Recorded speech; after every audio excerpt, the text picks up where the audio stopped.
Welcome back to the Dershow. Most of President-elect Trump's nominations or proposed nominations to his cabinet and other positions have been greeted generally with approval. Obviously, some Democrats don't like it, but sufficient approval so that they'll get through the Senate, which will have at least 53 Republicans. His most recent nomination, however, it hasn't been a nomination, his announcement that he proposes to nominate Matt Gaetz as Attorney General is a different matter completely. That will not get through the Senate. It will not make it through the Senate. I can already count on at least 3 Republican senators who will not vote for it. And if you get 4, the nomination is dead. All you need is obviously a vote of 50-50 with the vice president casting the vote in favor. But I'm not, again, talking as a legal scholar. I'm talking about a common sense person who can count votes, and I just don't think it's gonna get through the Senate. The hearings would be such a distraction.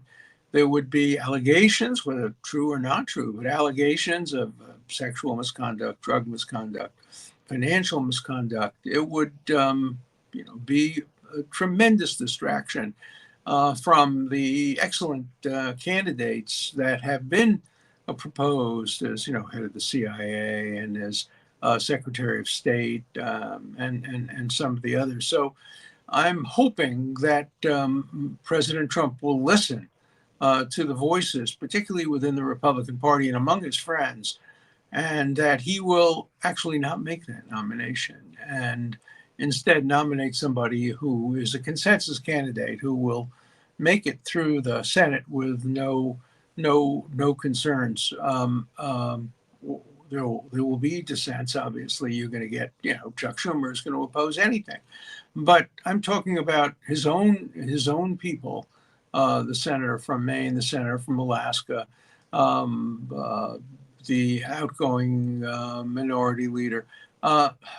There are going to be enough senators, I think, to block it. Now, he may make an interim appointment that will also cause problems among some traditional Republicans who don't want to see the role of the Senate, constitutional role of the Senate, circumvented by deliberate interim appointments. The interim appointment was designed so that the government can continue to function even when the Senate was not in session. It was not designed to give the president the power to circumvent the advice and consent role of the United States Senate. So I'm hoping, as somebody who, has given advice to President Trump in the past, some of which he's accepted, some of which he has not, that's his prerogative, that he will reconsider the nomination of Gaetz and nominate somebody who will be a consensus candidate who will make it through the Senate. All right. Now I want to say something completely in support of President Trump.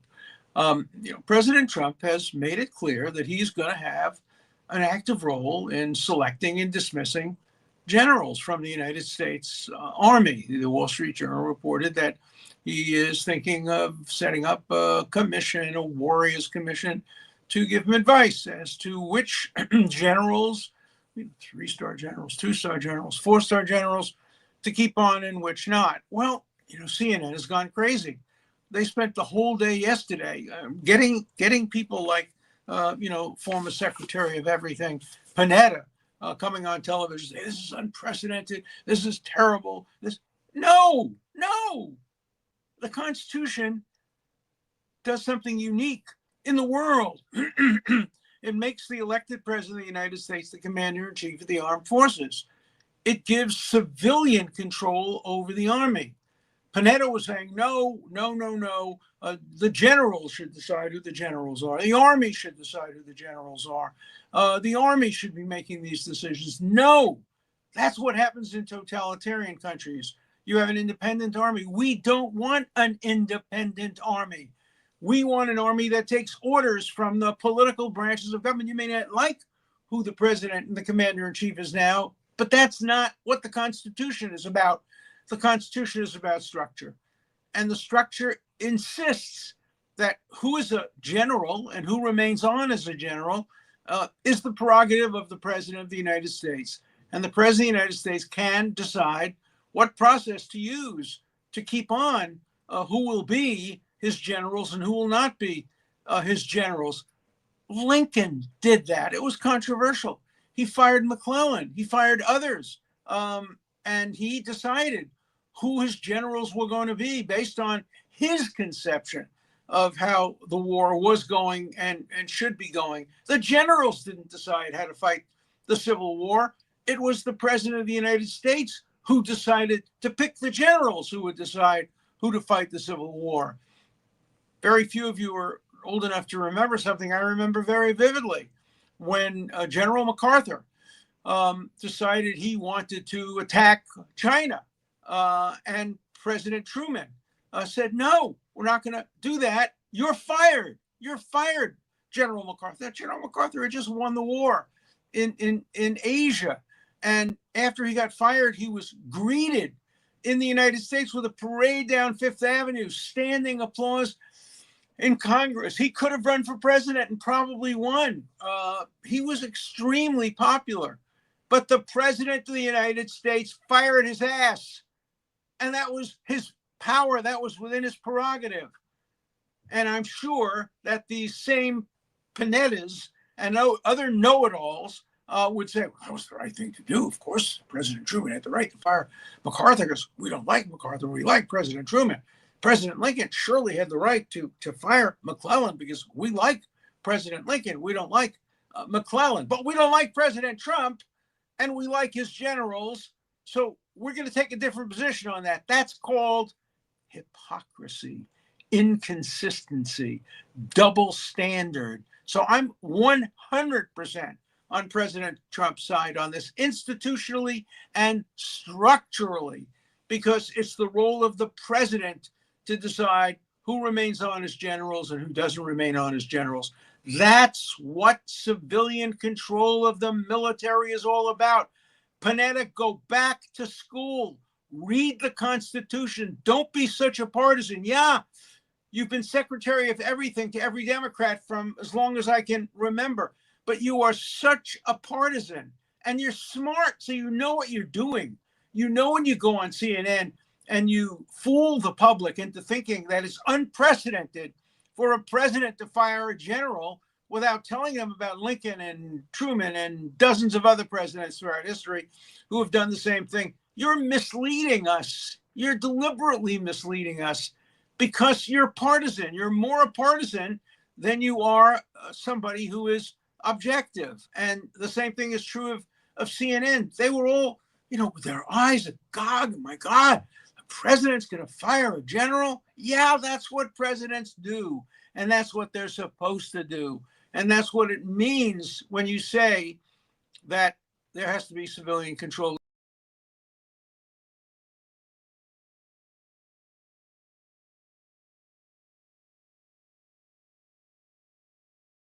Equity and inclusion. And let me tell you, he's 100% right in doing so. Diversity, equity, inclusion is a disaster. It's against real diversity. It only is diversity of skin color. It's against inclusion. It excludes various groups, Asians, Jews, etc. And it's against equality. Equity is the opposite of equality.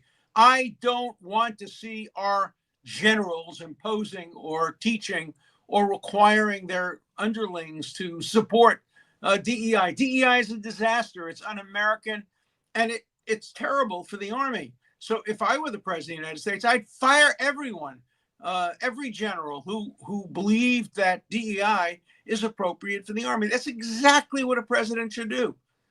It's not his policy to support DEI in the military. He's right. The American public voted for him overwhelmingly. They don't support DEI. DEI is the most elitist, anti-equality. Martin Luther King would turn over in his grave if he read about DEI. He exactly wanted the opposite.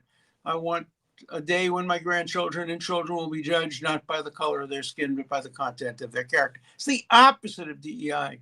The Army should be based on meritocracy. The people who reach the top should be the best military leaders. DEI is against meritocracy. It's in favor of identity politics, racial politics. You don't want a surgeon to be picked by DEI, and you shouldn't want your generals to be picked by DEI. And you shouldn't want your surgeons to be teaching medical students DEI, and you shouldn't want your generals to be teaching underlings DEI. So President Trump is 100% right in having announced in his campaign that he is going to fire generals who are imposing DEI, diversity, equity, and inclusion, on the armed forces. He has the right to do it. We should support him. Civil libertarians should support him. Decent people should support him. Don't expect CNN to support him or the New York Times to support him. They won't. But he's right on this one. And they're wrong on this one. And it goes to the essence of the civilian control over the military. You know, very few countries have that. In so many countries, the army is independent. That's where you have coups. That's when you have the army doing things that the political leaders don't want them to do. But one of the unique features, now it's common in many Western democracies, but one of the unique features of the American Constitution had been to make the President of the United States, the elected, democratically elected, obviously through the Electoral College, but mostly democratically elected, the president, the commander-in-chief of the armed forces. You know, some people always say, oh, you're voting for commander-in-chief. No, he's not our commander-in-chief. He can't tell me what to do or you what to do. He's not the commander-in-chief of the people of the United States. That would be tyranny. But he is the commander-in-chief of the United States Armed Forces, all of the armed forces, the Navy, the Army, the Air Force, the Coast Guard, etc. And therefore, he has to make those decisions. Now, Congress can also participate. They're part of civilian control. And if Congress wants to play a role, let them pass legislation, and the Supreme Court, consistent with our system of separation of powers and checks and balances, will decide who has what authority between Congress on the one hand and the president on the other hand to create criteria for who is to be the general. I mean, yeah, you could have a conflict if Congress passed a law, which they would never do, saying DEI should be taught to all of the members of the armed forces. And the president says, no, I'm not going to allow my generals to do that. That would be an interesting constitutional debate. But that's not what Panetta was talking about. Panetta was saying, no, the Army ought to decide who the generals are. It has to be made by the Army. This is an internal decision. He is just dead wrong about that. And I wish that CNN, the Times, and others would have a better understanding of the Constitution. Now, I don't understand whether they're dumb. I don't think they are. Or whether they are deliberately and maliciously misleading the people for partisan purposes. That's what I think they're doing. Maybe they're so blinded by their partisanship that they become dumb on this issue. But I can't imagine having a conversation with Leon Panetta and me saying to him, but Mr. Panetta, you were the secretary of this and the secretary of that and the head of this and the head of that. You certainly support the notion, don't you, of civilian control of the military? Yes, I certainly do.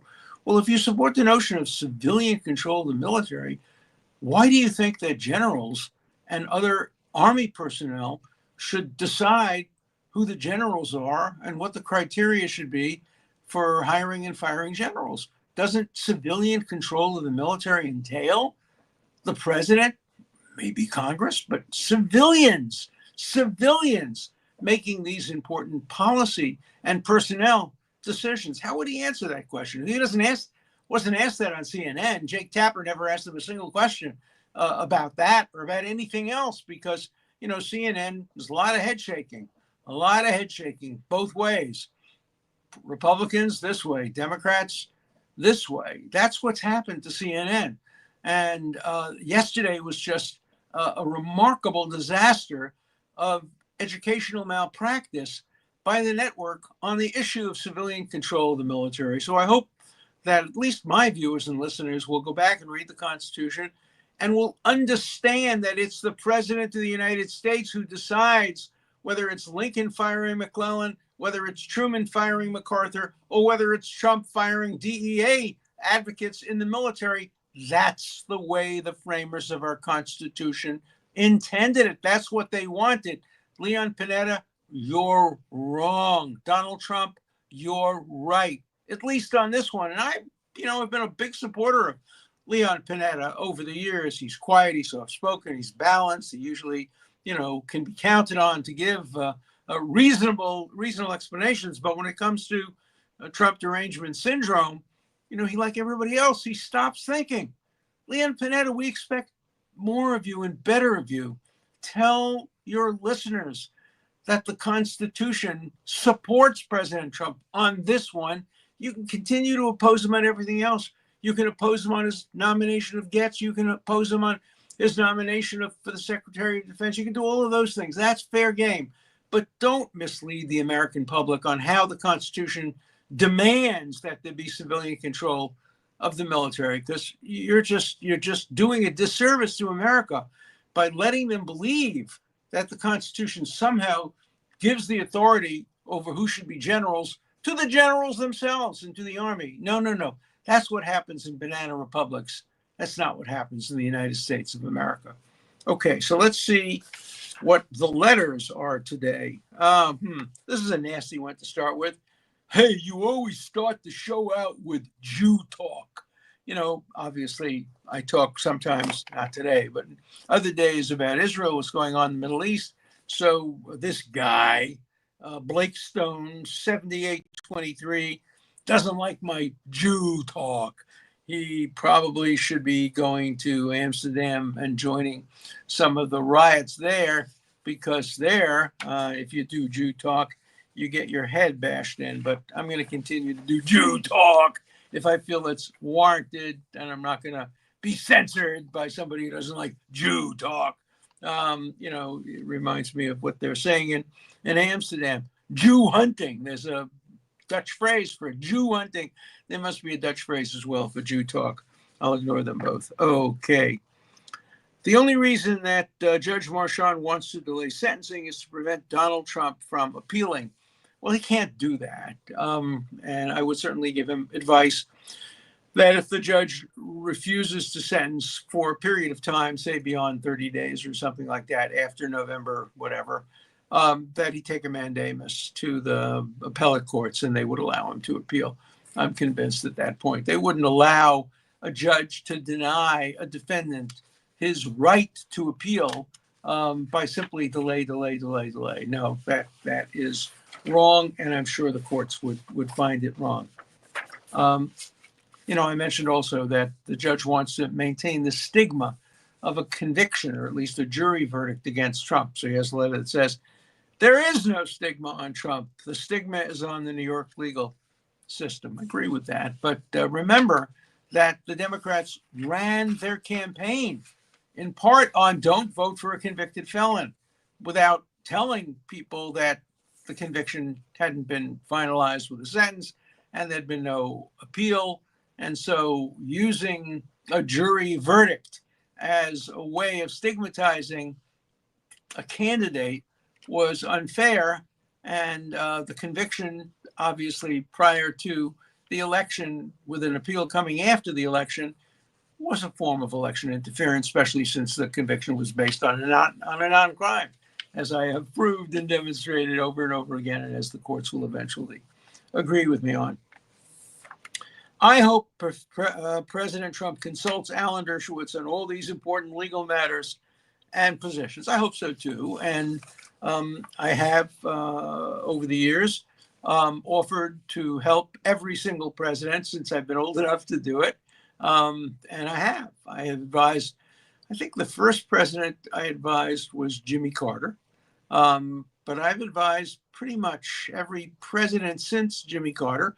At least I've tried to advise them. Some of them have accepted my advice. Others have not. I was very close to Bill Clinton. I gave him a lot of advice. I gave President Bush II advice, gave Barack Obama lots of advice, some of which he accepted, some of which he didn't. And obviously I gave President Trump lots of advice during his first term, almost all of which he accepted, including expanding the prohibition on colleges and universities tolerating anti-Semitism, moving the capital of Israel to Jerusalem, or recognizing that the capital of Israel is Jerusalem, recognizing the Golan Heights. There, I had a direct talk with President Trump, and not only gave him legal advice, but gave him an analysis which he used. And so, yeah, I hope they will continue to ask me for my advice. President Biden did not ask me for my advice. I think once I defended President Trump in his impeachment, I became canceled by the Democrats. And so during the 4 years of the Biden administration, Biden had asked me advice previously when he was vice president to Barack Obama. But once I was canceled by the Democrats for following the Constitution and demanding that the Senate not impeach on the basis of an unconstitutional impeachment, not remove on the basis of an unconstitutional impeachment, my advice was no longer sought by Democrats. I offered it, but it was not accepted. This is an interesting one. It gives me a chance to talk a little bit about something that happened to me in the past. No one deserves to get beaten up for taking down a flag. I agree with that. And I think the New York Times and CNN and others conflated symbolic protest, even tearing down a flag. You know, soccer hooligans do that all the time. They tear down the opponent's flags and symbols, and, you know, people tear down flags. Maybe you should get a fine for doing that. It's not constitutionally protected to tear down somebody else's flag. By the way, it is constitutionally protected to burn a flag of the opposing team or the opposing country if it's your flag, if you own it, if it's your property. And so an Israeli is allowed to go out and buy a Palestinian flag and burn it symbolically. That's constitutionally protected, but he's not allowed to burn somebody else's Palestinian flag that is not his own. So let me tell you my story. It's the first time I was ever taken into custody by the police.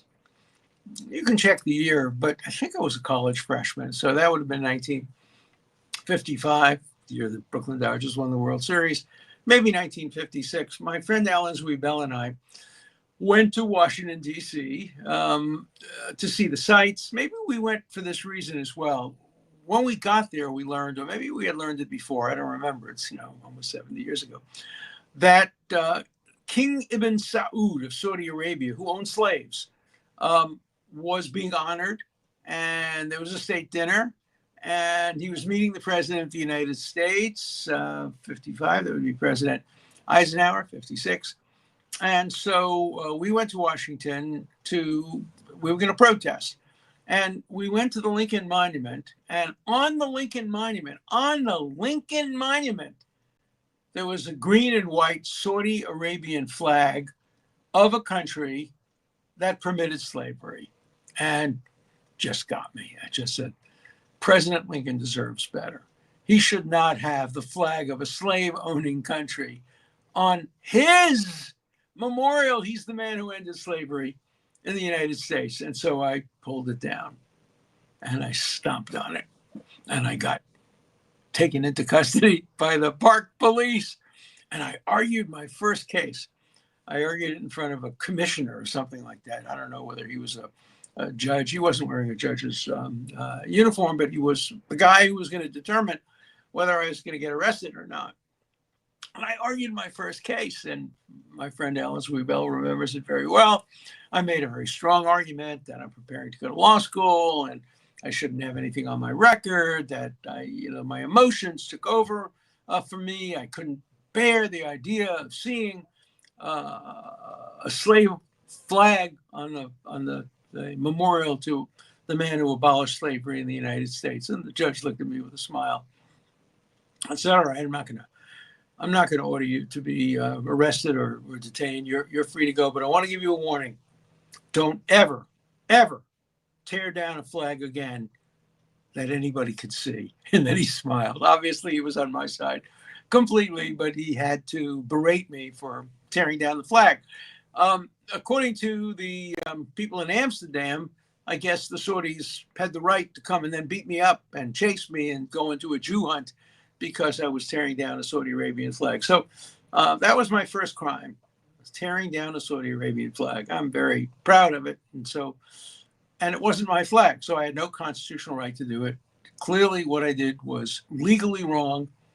I think it was morally correct. And I would do it again, but I'd be more careful about whether I did it in front of anybody else. But I would do it again. So I have a stake in the flag tearing issue because it was my first arrest, or it wasn't an arrest. They told me, by the way, it's not an arrest. You don't have to put it down as an arrest. We just took you in to question you, and we've decided not to arrest you. So I don't have an arrest record.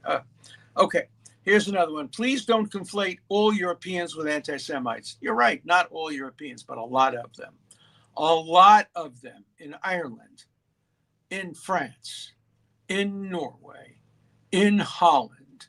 Now, I got a lot of letters saying, oh, the Dutch weren't so bad. They fought against the Nazis. Yeah, they did. But once the Nazis, in a very, very short period of time, took over, the number of collaborators was as high as it was anywhere in Europe, and the number of people who turned over Jews and received money for turning over Jews, people that they knew, was great. It was also great in France. It wasn't so great in Italy. It's interesting how there are differences, cultural differences.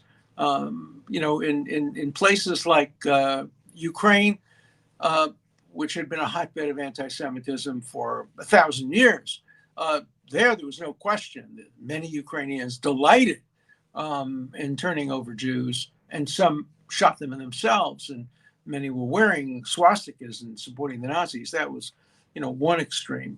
The other extreme, of course, were the freedom fighters in places like France who hid Jews and helped them, and hid others and helped them. But there is and was an enormous amount of anti-Semitism, particularly now in Northern Europe, in Sweden, in Norway, in Denmark, and other countries. Denmark was much better during the Second World War than most other countries. Its king refused to deport the Jews, and Switzerland, of course, and Sweden were neutral, so they became places that Jews could come and get asylum. But today, there's an enormous amount. I'm not talking about just Muslim and Arab anti-Semitism in places like Holland. I'm talking about ordinary Dutch people who come from a Dutch background and who are not religiously opposed generally to Israel. There are too many of those, too many neo-Nazis, and some of them participated, particularly in the events of last night and the night before, well after all the Israelis had left. So I'm not conflating all Europeans with anti-Semites. I'm saying there are too many anti-Semites in Europe. It's too pervasive. Theodor Herzl, the founder of Zionism, looked around after the Dreyfus trial, and he said to the Jews of Europe, you have no future here. You need to have a state of your own. And I think that was the beginning of Zionism, the recognition by Herzl that, between Russia and Poland and Ukraine and Latvia and Lithuania and France and some of the other countries, Belgium, there was no future for Jews in Europe. And, the future of Jews in Europe today is up in the air. The places where Jews have felt safe over the years, of course, has been Israel primarily, and the United States as well. Let's hope it remains true in both cases. Let's just face it, the New York Times gets everything wrong. Well, no, I wouldn't say they get everything wrong. I think they get everything pretty much political wrong. They get everything relating, not everything relating to the Middle East. Bret Stephens, for example, writes brilliantly for the New York Times. He has an excellent piece today about Amsterdam. And so, it's a mixed picture. So, again, I agree with you when you tell me not to generalize, and I won't generalize, but I don't trust the New York Times when it comes to political analysis, particularly when it comes to political analysis relating to the Middle East. As usual, Alan, the voice of reason and compassion, God bless you, and God bless the nation of Israel and the Jewish people. It's nice to end on a note of others like that, and I'll just do one more like that to end on a positive note. Mr. Dershowitz, what I much appreciate about your content is you're respecting the views of others, whether you agree or disagree. Not always when I disagree. Where I would like to see national healing progress is on the focus on seeking peace and working towards solutions. When we see candidate reaching out to leaders with different views, then inviting them to participate, it gives me hope that we're on the right path. I hope so. I have a piece today that I wrote calling for steps to be taken toward the possibility of reconciliation between Israelis and Palestinians. And I think that President Trump can do a better job bringing that about, because what's needed to do that is regime change in Iran, the end of Iran's influence in the Middle East. Peace comes through, unfortunately, through Tehran and through the destruction of the Mullah government. And so I think that Trump will be tougher on Iran than Biden was, and therefore perhaps will move more toward the possibility of a peaceful resolution. It won't come right away. It will take time for there to be any kind of a Palestinian political entity, call it a state, call it whatever you want. The Palestinians have to earn it, and they have to earn it by building institutions that are nonviolent and that recognize the possibility of a peaceful resolution and peaceful coordination between the Jews of Israel and the Arabs and Muslims of Israel and of the surrounding states. So let's hope that the Trump administration can do a better job of bringing that about than the previous administrations. I hope so.